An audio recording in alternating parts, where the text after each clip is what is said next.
میں آپ کے سامنے یہ بات عرض کروں کہ قرآن کچھ لوگوں کے متعلق کہتا ہے کہ انہوں نے اللہ سے کیا ہوا وعدہ پورا کر دیا. اللہ سے کیا ہوا وعدہ پورا کر دیا. وہ کون لوگ ہیں؟ رجال صدقوا ما عاهدوا اللہ علیہ. اللہ سے کیا ہوا وعدہ تم سب نے بھی کیا، ہم سب نے بھی کیا ہے. اللہ سے کیا ہوا وعدہ پورا کرنے کا مطلب یہ ہے کہ اس رب ذوالجلال نے یوم میثاق میں ارواح سے، تمام کی روحوں سے یہ پوچھا تھا الست بربکم، کیا میں تمہارا رب نہیں ہوں؟ سبوں نے جواب دیا تھا بلا وربنا، کیوں نہیں، تو ہمارا رب ہے. یہ اللہ سے کیا ہوا وعدہ ہے.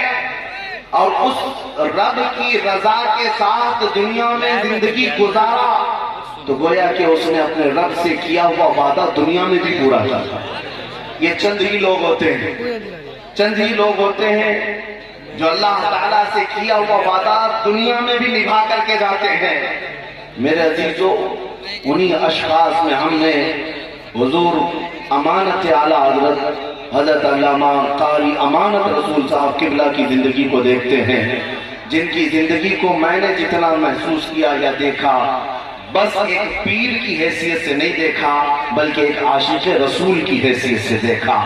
اللہ تعالیٰ نے اسم با مسمہ بنایا تھا اور ان کے والد سرکار مفتی اعظم ہند رحمۃ اللہ تعالیٰ علیہ کی دعا سے اگر نام امانت رسول رکھا تھا تو زندگی بھر انہوں نے رسول اللہ کی امانت کو اپنے سینے سے سجایا تھا. بہت اچھا حضرت، ماشاءاللہ، زندگی بھر. اور یہی اصل زندگی ہے، یہی اصل زندگی ہے. مصطفیٰ کریم کی امانتیں تم سب کے پاس بھی ہیں، وہ نبی پاک کی سنتیں ہیں، وہ نبی پاک کے اخلاق و کردار ہیں. اگر ان امانتوں کی حفاظت کرو گے تو اس عرس میں آیا ہوا ہر زائر امانت رسول بن کر کے جائے. بہت اچھا، بہت اچھا. ہر زائر اگر یہ وعدہ کرے کہ میرے پاس حضور کی جو امانت ہے وہ حضور کی سیرت ہے، حضور پاک کے اخلاق ہے، نبی پاک کی سیرت، ان کے اخلاق و کردار امانت ہے. اگر اس امانت کو تم نے زندگی میں پورا کر دیا تو میرے عزیزو، ایک امانت رسول کا عرس ہو رہا ہے، کل کو ہر امانت رسول کا عرس ہوگا. سب امانت رسول ہوں گے. اللہ تعالیٰ اسم با مسمہ جس طرح انہیں بنایا، ان کے عرس کی برکت سے ہمیں بھی امانتیں سنبھالنے کی توفیق عطا کرے. بہت اچھا حضرت. میرے عزیزو، میں یہاں پر تقریر زیادہ کرنے کے لیے حاضر نہیں آیا. بڑے بڑے علماء یہاں موجود ہیں، بڑے بڑے خطبہ مقررین. یوں ہی سمجھ لیں عرس اعلیٰ حضرت میں بریلی شریف میں کون سا مقرر نہیں آتا جو منبر پر بیٹھتا نہ ہو. اور ہر ایک تقریر کے جوہر دکھانے نہیں، اعلیٰ حضرت کا فیض اٹھانے آتا ہے. ہر ایک اکتساب فیض کے لیے آتا ہے. وہی صورت یہاں پر بھی نظر آتی ہے. عظیم خطبہ کو میں نے دیکھا، مولانا عمران حنفی صاحب بیان کر رہے تھے. یہ تو اتنے سینئر ہیں کہ ہم ابھی ہماری داڑھی مونچھ بھی نہیں تھی جب ان کی تقریریں سنتے تھے. میرے عزیزوں، بڑے بڑے پائے کے علامہ سید کفیل ہاشمی صاحب، یہ وہ علماء ہیں جو ہمارے اساتذہ سے بھی عمر میں بڑے ہیں. لہذا میں یہاں پر جو حاضر آیا ہوں وہ صرف فیض کے چند چھینٹے اپنے دامن میں لے جانے آیا، اسی لیے کہ اب میں ایک بات کا ازالہ بھی کر دوں، وضاحت بھی کر دوں. شاید حضرت علامہ مولانا رضا رسول صاحب اللہ تعالیٰ ان کے اقبال بلند کرے. آمین آمین. ماشاءاللہ. عرس 48 سال سے چلتا آ رہا ہے، لیکن اس عرس میں مجھے بلا کر شاید وہ تھوڑا بہت تو ڈگمگا گئے ہوں گے. اسی لیے نہیں کہہ رہا ہوں کہ گھبرا گئے ہوں. حالات ایسے ہیں کہ انہیں پتا ہوگا. کچھ لوگوں نے ہماری امیج ایسی بنائی ہے کہ یہ کٹرواد ہے، یہ بھڑکاؤ باتیں کرتے ہیں. ہاں، بہت سارے لوگ صرف یہی چیز دیکھنے کے لیے آتے ہیں. میرے عزیزو، ہماری پوری ہسٹری موجود ہے، ہماری پوری تاریخ موجود ہے. ہم اس شہر میں یا اس وطن میں مہمان بن کر کے نہیں آئے. ہاں، یہ ہمارا اپنا دیش ہے، ہمارا اپنا وطن ہے، اس سے ویسے ہی لگاؤ ہے. ہمارے لوگوں نے اگر یہ امیج بنا رکھی ہے تو دماغ تھوڑا صاف کر لو. اگر ہمارا دماغ کہیں گرم ہوتا ہے یا سخت بولتے ہیں تو صرف اسی جگہ پر جہاں میرے مصطفیٰ کے خلاف کوئی انگلی اٹھاتا ہے. کیا بات ہے. نعرہ تکبیر، نعرہ رسالت، مشرق اعلیٰ حضرت اور سے اعلیٰ حضرت آل انڈیا مفتی اعظم ہند کانفرنس اور سے امانت اعلیٰ حضرت.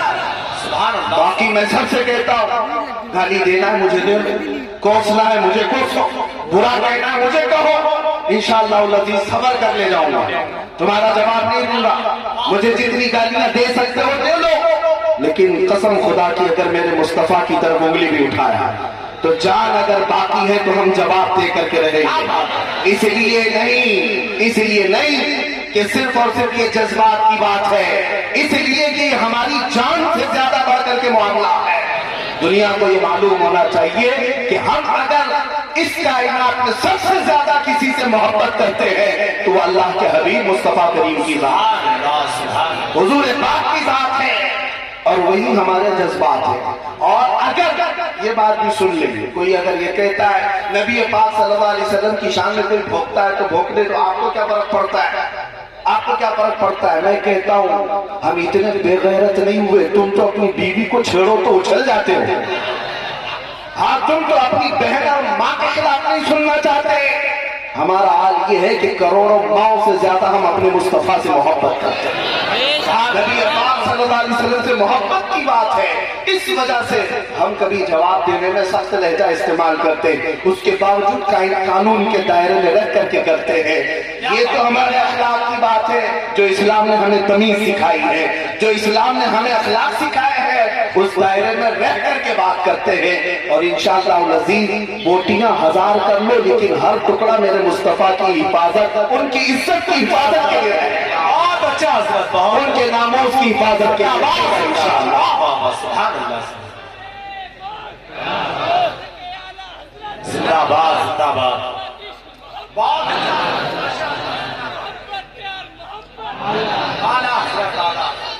میں نے آیت کریمہ آپ کے سامنے پڑھی تھی بہت جلدی. من المؤمنین رجال صدقوا ما عاهدوا اللہ علیہ. ایمان والوں میں سے کچھ بندے ایسے ہیں جنہوں نے اللہ سے کیا ہوا وعدہ پورا کر لیا. جنگ احد میں اسلام کی یہ دوسری بڑی جنگ ہے. احد کے پہاڑ کے دامن میں یہ جنگ ہوئی. یہ جنگ بڑی سخت ہوئی. نبی پاک صلی اللہ علیہ وسلم اور ان کے صحابہ پر اتنی سختیاں آئی کہ 70 صحابہ اس جنگ میں شہید ہوئے تھے. 70 صحابہ، اور وہ بھی ٹاپ لیول کے صحابہ، بڑے بڑے صحابہ، اجلہ صحابہ. میں آپ کو ایک بات بتاؤں، اگر مولانا رضا رسول صاحب ایک مدرسہ چلاتے ہیں یا ایک تحریک یا تنظیم چلاتے ہیں تو معدود چند ان کے ارکان ہوں گے. 8-10 ارکان کو لے کر کے کوئی کمیٹی بنائی جاتی ہے، کمیٹی کے ممبر ہوتے ہیں. تنظیم کی ہو، تحریک کی ہو، مدرسے کی ہو، اسکول کی ہو، کمیٹی کے کچھ افراد ہوتے ہیں. ایک ساتھ اگر 4 لوگ ایک کمیٹی کے مر جائیں، کمیٹی ٹھپ پڑ جاتا ہے، تنظیم رک جائے گی، ادارہ رک جائے گا. میرے عزیز، دنیا کی بڑی بڑی تنظیموں کو میں نے دیکھا، ایک شخص مر گیا تو تنظیم ٹھنڈی پڑ گئی، ختم ہو گئے، انقلاب ختم ہو گئے. لیکن احد کے میدان میں نبی پاک صلی اللہ تعالیٰ علیہ وسلم کے سامنے 1-2 نہیں، حضور کے مدینہ طیبہ اسٹیبلش کرنے والے صحابہ 70 صحابہ کی جانیں چلی گئی. شہادت نوش کا جام نوش کیا، لیکن کیا اسلام رکا؟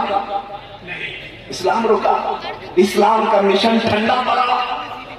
ادھر شام کو جنگ احد ختم ہوئی، ادھر صبح مسجد نبوی میں میرے آقا امامت کے لیے حاضر. اسلام نہیں رکا. اس جنگ احد کی بات میں کر رہا ہوں جس میں امیر حمزہ کا کلیجہ چڑھایا گیا تھا. اس جنگ احد کی بات کر رہا ہوں جس میں عبداللہ بن جحش صحابی رسول ہیں جن کے جسم کے 80 ٹکڑے کر دیے گئے تھے، اور کفار و مشرکین نے ان کے ٹکڑوں کے ہار بنا کر کے گلے میں پہنے. عبداللہ بن جحش کا اسی جنگ احد کی بات کر رہا ہوں جس میں انس بن نزیر صحابی رسول کو ایسا رونق دیا گیا تھا کہ ان کی ایک انگلی کے علاوہ جسم کا کوئی حصہ ہی نہیں ملا، کوئی حصہ نہیں ملا ایک انگلی کے علاوہ۔ ان کی بہن ہے، انہوں نے صرف انگلی دیکھ کر کے پہچانا کہ یہ میرا بھائی انس بن نزیر ہے۔ اس جنگ کی بات کر رہا ہوں جس میں خود رسول اللہ کے 2 دانت مبارک شہید ہوئے۔ حضور پاک صلی اللہ تعالیٰ علیہ وسلم کے چہرے اقدس پر لوہے کی ٹوپی تو پہنی جاتی تھی جنگوں میں، ایک کافر نے وہ لوہے کی ٹوپی حضور کے چہرے پر ماری، جس کی وجہ سے حضور کے رخسار میں تانچ لوہے کا ایک اندر داخل ہوا، اس کو نکالنے کی کوشش کی گئی تو حضور کے 2 دانت مبارک شہید ہوئے تھے۔ اسی جنگ کی بات کر رہا ہوں۔ حالات بہت سارے ہیں، لیکن جو بات مجھے کہنی ہے وہ یہ ہے، اتنے سخت حالات کو میرے آقا نے اپنی آنکھوں سے دیکھا۔ ہم میں سے کوئی ہو تو ایک ہمارا ساتھی مر جائے تو ہمارے تو جذبے ٹھنڈے پڑنے لگ جائے۔ نبی پاک صلی اللہ علیہ وسلم نے 70 صحابہ کی شہادتیں کی، بلکہ سب کے جنازے پڑھائے، سب کی تدفین کیا۔ ایک منظر بڑا عجیب تھا احد کے میدان میں، بڑا عجیب۔ حضور پاک صلی اللہ علیہ وسلم زخمی تھے اور آپ نے اپنے صحابہ سے کہا کہ جاؤ سعد بن ربیع زندہ ہے یا انتقال کر کے ڈھونڈ کے لاؤ۔ ایک صحابی کا نام لے کر کہا سعد بن ربیع، حضور انہیں بڑا پسند کرتے تھے، حضور کی محفلوں میں ہمیشہ رہتے تھے۔ صحابہ نے جب حضور پاک صلی اللہ علیہ وسلم سے بات سنی تو سعد بن ربیع کو ڈھونڈنے کے لیے چلے۔ احد کے میدان میں لاشیں بہت ساری پڑی ہوئی تھی، بہت ساری لاشیں۔ سعد بن ربیع کا نام لے لے کر کے یہ صحابہ پکارتے رہے۔ ایک جگہ سے آواز آئی، ہاں میں زندہ ہوں، ہاں میں زندہ ہوں۔ صحابہ نے کئی لاشیں اٹھائی تو دیکھا سعد بن ربیع زخمی حالت میں پڑے ہوئے تھے۔ توجہ چاہتا ہوں نوجوانوں، میں اس پر گفتگو کو سمیٹ لوں گا۔ اور ایسے حالت تھی سعد بن ربیع کی کہ ان کے جسم پر 12 نیزے لگے ہوئے تھے، ان کا پیٹ پھٹ چکا تھا، زخمی حالت ایسی تھی کہ پیٹ پھٹ چکا، 12 نیزے لگے تھے، وہ اٹھ نہیں سکتے تھے، چل نہیں سکتے تھے، خون رس رہا تھا لیکن زبان ابھی چل رہی تھی۔ صحابہ سے پوچھا کیوں آئے؟ صحابہ نے کہا رسول اللہ نے تجھے یاد کیا، اتنا سننا تھا کہ وہ اپنے کہنیوں کے بل اٹھنے کی کوشش کی۔ جب نہ اٹھ سکے، وہ میسج آج کا میسج ہے سعد بن ربیع کا، آج کا میسج سن کر کے نہ اٹھ سکے تو آنے والے صحابہ سے کہا شاید میری زندگی بہت تھوڑی بچی ہے، میں رسول اللہ تک چل کر نہیں جا سکوں گا، اے میرے ساتھیوں جاؤ میرا سلام پہنچا دینا، اللہ کے نبی کو میرا سلام پہنچا دینا۔ ایک تو نبی پاک کو سلام پہنچایا اور دوسرا میسج کیا دیا سنو، 12 نیزے لگے ہیں علماء ذوی احترام اور تمام حضرات۔ ایک آخری بات میری توجہ کرو، آخری بات توجہ کرو، جس کے جسم پر 12 نیزے لگے پیٹ پھٹ چکا، وہ صحابی سعد بن ربیع میسج لے دیتے ہیں اے میرے ساتھیوں میرے آقا کو سلام کہنا، اور پھر دوسرا میسج یہ ہے میری قوم والوں سے کہنا، مدینے والوں سے کہنا کہ اگر تم سب زندہ رہے اور تمہاری زندگی میں اگر کوئی رسول تک ہاتھ بڑھا دیا تو قیامت کے دن میں اسے نہیں چھوڑوں۔ بلکہ یہ کہا کوئی تمہارا عذر قبول نہیں کیا جائے گا، اگر حضور پاک کی طرف تمہارا کسی کا ہاتھ بڑھ گیا اور تم زندہ رہے، تم جوان تھے، طاقتور تھے، تو پھر قیامت کے دن تمہارا عذر نہیں قبول کیا جائے گا۔ تم یہ نہیں کہہ سکو گے میں بوڑھا تھا، میں بچہ تھا، میں کمزور تھا۔ وہ صحابی رسول کا پیغام ہے میرے عزیزوں، وہی پیغام ہمیں جوش دلاتا ہے کہ کل بروز قیامت کہیں رب ذوالجلال کی بارگاہ میں کھڑے ہونے کے وقت ہم سے یہ پوچھ لیا جائے تو ہی وہ جوان ہے تیرے سامنے تیرے نبی کو گندی گالیاں دی جاتی تھی، تو جواب ہمارا کیا ہوگا؟ اے نوجوانوں کیا تم یہ کہو گے کہ اللہ میں تو رات بھر فیس بک چلانے میں مصروف رہتا تھا، انسٹاگرام چلانے میں مصروف رہتا تھا، گیم کھیلنے میں مصروف رہتا تھا، اسی لیے میرے عزیزوں طاقت و استطاعت جتنی ہے میرے آقا کی عزت کا دفاع کرنا ہر مسلمان پر واجب ہے، ہر مسلمان پر واجب ہے۔ ہم اپنے نبی پاک صلی اللہ علیہ وسلم کی عزت کا دفاع کیسے کر سکتے ہیں؟ میں یہ نہیں کہتا کہ سڑکوں پر آ جاؤ، میں نہیں کہتا کہ پروٹیسٹ اور دھرنے اور آندولن پر بیٹھ جاؤ، یہ تو لاسٹ والی چیز ہے، یہ بڑی آسان سی چیز ہے۔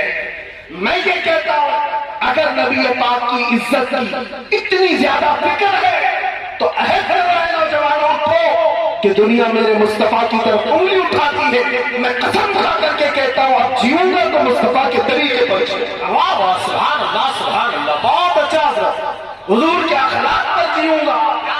دنیا مجھے تانا دیتی ہے تو دے، کوئی مجھے سے جلتی ہے تو جلے، کڑتی ہے تو کڑے۔ دنیا ننگا گھومنے پر آج فخر کرتی ہے، تو مکینے گنبد خضرا کے اخلاق پر کیوں نہیں فخر کر سکتے؟ اللہ اللہ، کیا بات ہے، واہ واہ، کیوں نہیں فخر کر سکتے؟ دنیا کا سب سے حسین چہرہ میرے مصطفیٰ کا چہرہ، دنیا کے سب سے عظیم اخلاق میرے مصطفیٰ کے اخلاق ہیں۔ بہت اچھا۔ اگر اس چہرے کی اور اس اخلاق کی پیروی نہ کرو گے تو پھر کس کی کرو گے؟ عزیزان گرامی وقار، اسی لیے اعلیٰ حضرت کی بات سنو۔ اعلیٰ حضرت نے 100 سال پہلے ہمیں یہ بتایا تھا، آج لے ان کی پناہ، آج مدد مانگ، آج لے ان کی پناہ، آج مدد مانگ ان سے، کل نہ مانیں گے قیامت میں اگر مان گیا، کل نہ مانیں گے قیامت میں اگر مان گیا۔ اس لیے کہ قیامت میں بہت سارے لوگ ماننے کو تیار ہوں گے، کیونکہ پتہ ہے وہاں عزت ہوگی تو رسول اللہ کی ہوگی، عرش حق ہے مسند رفعت رسول اللہ کی، دیکھنی ہے حشر میں عزت رسول اللہ کی۔ ماشاءاللہ، حضور کی عزت کو دیکھ کر ہر کوئی کہے گا، لیکن کمال یہ ہے اے نوجوان آج آ جاؤ ان کے دامن میں، آج آ جاؤ ان کے قدموں میں۔ اقبال نے سچ کہا تھا، آبروئے ماں زنام مصطفیٰ، ہم سب کی عزت و آبرو مصطفیٰ کریم کے قدموں سے وابستہ ہے۔ ابھی میں بیٹھا تھا، ہمارے بڑے بزرگ عالم دین، آپ نے مجھ سے یہی فرمایا کہ آج جو لوگ آپ سے محبت کر رہے ہیں یہ میرے مصطفیٰ کا انعام ہے، اور حقیقت ہے جب تک بکے نہ تھے تو کوئی پوچھتا نہ تھا۔ یا رسول اللہ تم نے خرید کر ہمیں انمول کر دیا، تم نے خرید کر ہمیں انمول کر دیا۔ اسی لیے میں یہ پیغام بھی دے کر کے جاؤں گا، اے نوجوانوں بے دام ہی بک جائیے بازار نبی میں، بے دام ہی بک جائیے بازار نبی میں، اس شان کے سودے میں خسارے نہیں ہوتے۔ بے شک جو حضور پاک کی وفاداری پر آ جاتا ہے اللہ ساری کائنات کو اس کے لیے مسخر کر دیتا ہے، دلوں کو اس کی طرف پھیر لیتا ہے۔ جو نبی پاک کا غلام ہوتا ہے وہ زندگی میں بھی راج کرتا ہے اور قبر میں جانے کے بعد بھی راج کرتا ہے، اس کی عزت میں کوئی کمی نہیں آتی۔ اس لیے آؤ نبی پاک کے قدموں میں آؤ۔ ہمارے بزرگوں نے، ہمارے علماء نے جو تمہیں میسج دیا، بار بار یہ چیخ چیخ کر تمہیں بلاتے ہیں، نوجوانوں اپنے اخلاق کو سنوارو، اپنے اخلاق کو سنوارو۔ آج مجھے بڑا افسوس اس بات کا ہوتا ہے، سب سے زیادہ نشہ ہمارے محلوں میں، سب سے زیادہ نشہ ان نوجوانوں کے ہاتھوں میں ہے جن کی نسبت میرے مصطفیٰ سے ہے۔ تم کو اگر کوئی غلام رسول کہتا ہو، تمہارے گھر کے آس پاس نشہ بکتا بھی ہے، نشہ کرتے بھی ہو، کل قیامت کے دن میرے مصطفیٰ کو چہرہ بھی دکھانا۔ اے میرے عزیزوں، تمہاری آنکھیں اگر آوارہ ہو جاتی ہیں تو یہ بڑے شرم کی بات ہے، اس لیے کہ تمہاری آنکھیں صرف اور صرف دیدار مصطفیٰ کے لیے ہونی چاہیے۔ بے شک نبی پاک کے لیے اپنی حیا کو سنبھالو، اپنے اخلاق کو سنبھالو، اور معاشرے میں ایک ایسا انقلاب لے آؤ کہ جدھر سے گزرے مدینہ الرسول کی خوشبو آنے لگے، میرے مصطفیٰ کریم صلی اللہ علیہ وسلم کے اخلاق کی خوشبو آنے لگے۔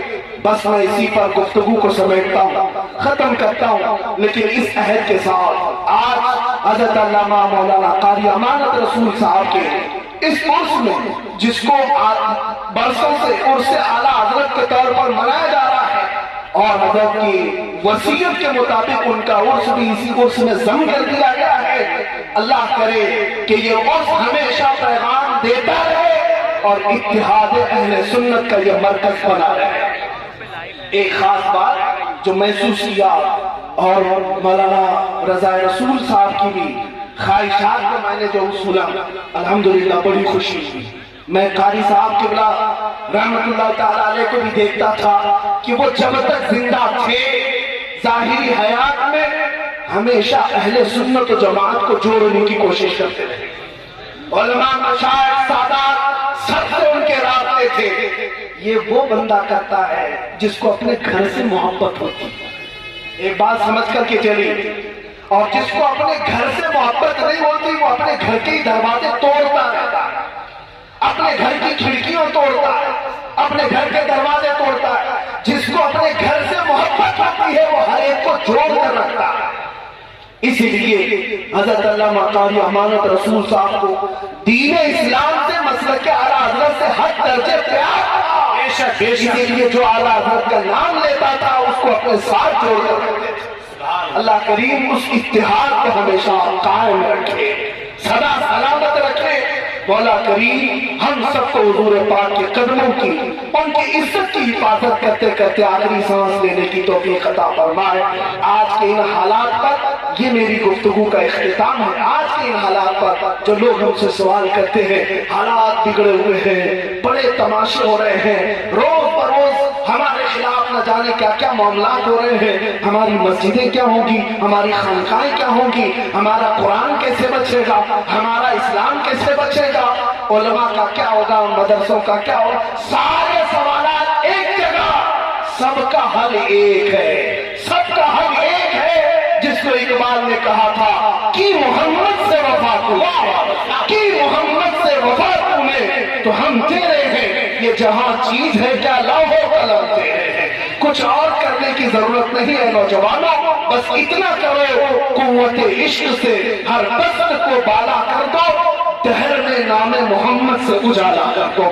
وآخر دعوانا الحمدللہ رب العالمین۔